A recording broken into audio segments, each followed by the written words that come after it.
Ladies and gentlemen, children of the interwebs out there, Sebastian Envy, strong style cinephile.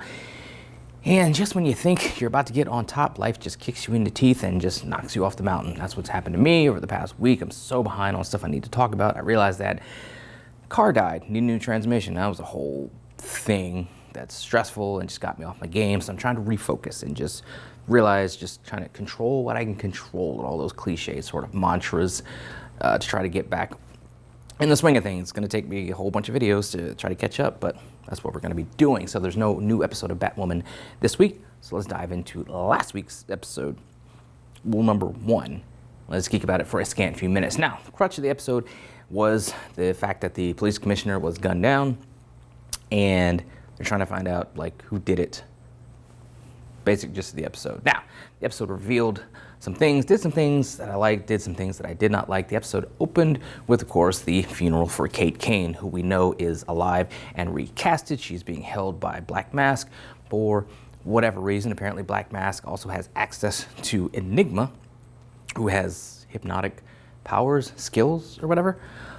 She made Alice into the person that she is, and apparently, as we saw from the ending, the closing of the episode, she's going to do something to Kate Kane. She takes off her necklace, says she doesn't need that anymore. She's basically going to make Kate Kane disappear. To what end? Who knows? But it's going to be some good old-fashioned brainwashing.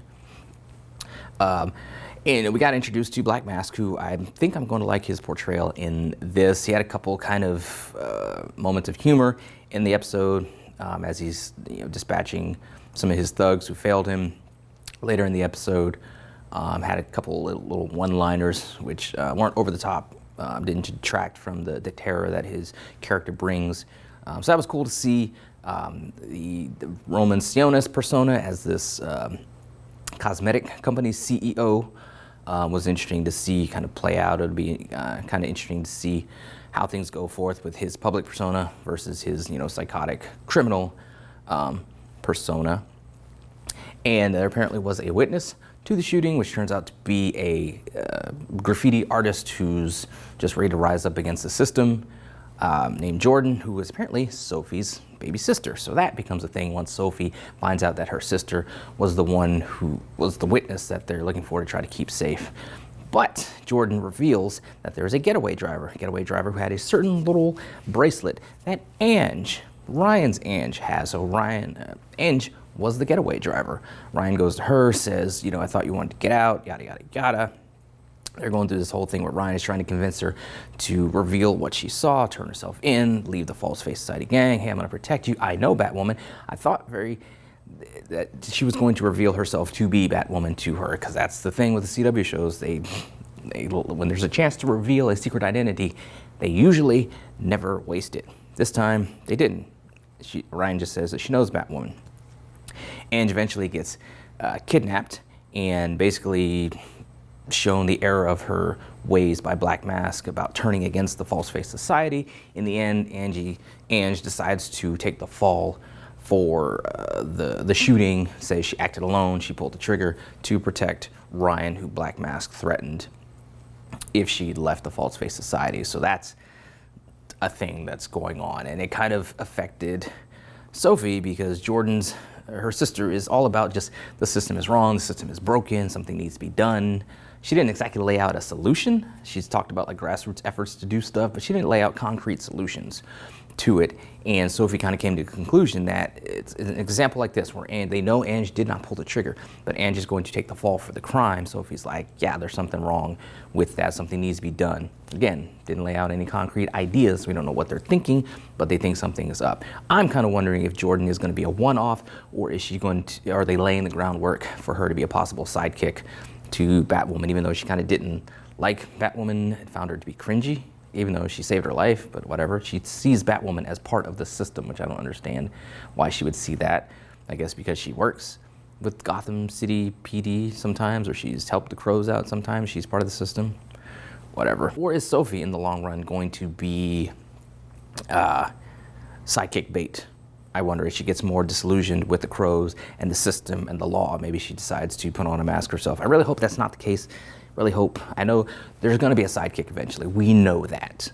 It's just who it is and when they come in. Is it going to be Luke as Batwing, I think his name was in the comics? Is it going to be Mary? Hopefully not either one of those two. Just keep them where they are. Is it going to be Sophie? Hopefully not. Is it going to be Jordan?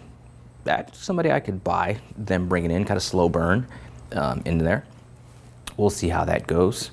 On the Alice front, she is losing her mind, basically. She doesn't know how to process grief. She's never processed grief, so she hallucinates the kid version of Kate, and they kind of have this conversation where she tells her that her mind is strong and she can deal with this. So Alice is basically going to go to a mindset that Kate doesn't exist. She's going to forcibly forget Kate ever existed, thus not having to deal with the grief and what the grief would do to her over Kate being gone finally. We all know that Kate is not gone. Julia is doing some investigations because Jacob doesn't feel that she's gone. He feels because he didn't know his daughter was Batwoman. He didn't know that Mary was running the underground clinic. There's a bunch of stuff that he doesn't know. He doesn't want to take anything for face value anymore. So he wants to find out what happened. So Julia starts investigating, but Julia actually starts investigating, finds out that she apparently already called to investigate, and she doesn't remember having the conversation. So is Enigma going to be somehow tied to, because this is mental stuff that's going on, is she going to be somehow tied to Julia? And if she is, why? To what end? When did Julia get involved or cross paths with this memory altering person? So there's a lot of stuff in the episode. Like I said, some of the stuff I liked, some of the stuff I didn't. I liked Jordan and her character and her relationship with Sophie. It was cool to kind of see her try to ship Sophie with Ryan, even though I really hope that they don't do that. But just to have Sophie have someone else from her family, because we know how hard it was for her to come out to her mother and the reaction that she got, to have somebody from her family in her corner with that. I think that was cool, and it was good for Sophie. Through this episode, and just the fact that Luke and Mary and Ryan kind of butted heads when they found out that Angie was the driver, the getaway driver. They kind of butted heads over that and wanting to turn her in, have her turn herself in, whatever it takes to get justice, because she was there, she committed a crime. Having Ryan kind of butt heads with her, it kind of brought them to a place where they need to kind of reestablish or establish some kind of working relationship, working rules, and just kind of things that they expect of each other. One of the things is to support each other, have each other's backs. It's like a team building sort of episode, or a team building result from all this. Now that Kate is gone officially, and Ryan is fully cemented as the Batwoman going forth. So it was good growth episode for them and their core working together, so it'll be interesting to see how they go going forth. Again, Kate, we know she's there. We know she's recast, even though she's going to have probably a different name, a different persona. She's going to be brainwashed. We know that's Kate. So it's just waiting for what triggers her memory, because like with Ocean and Alice, there were little things that happened to them, or when they made contact with each other, that would trigger their memories, and they would figure out something is amiss. So what is going to be the trigger for Kate, or whatever they turn her into, that makes her start to remember who she was? Remains to be seen what that is, and again, remains to be seen to what end Black Mask is going to use Kate. Apparently he's after Batwoman because and again, like while Jordan is against the system too, Black Mask is apparently against the system, because the system locked up his daughter. His daughter was killed by Batwoman. He says, we never saw Batwoman kill anybody in season 1 outside of the Doctor, so maybe it happens in a flashback or something. We'll see it play out. I don't know. It's just,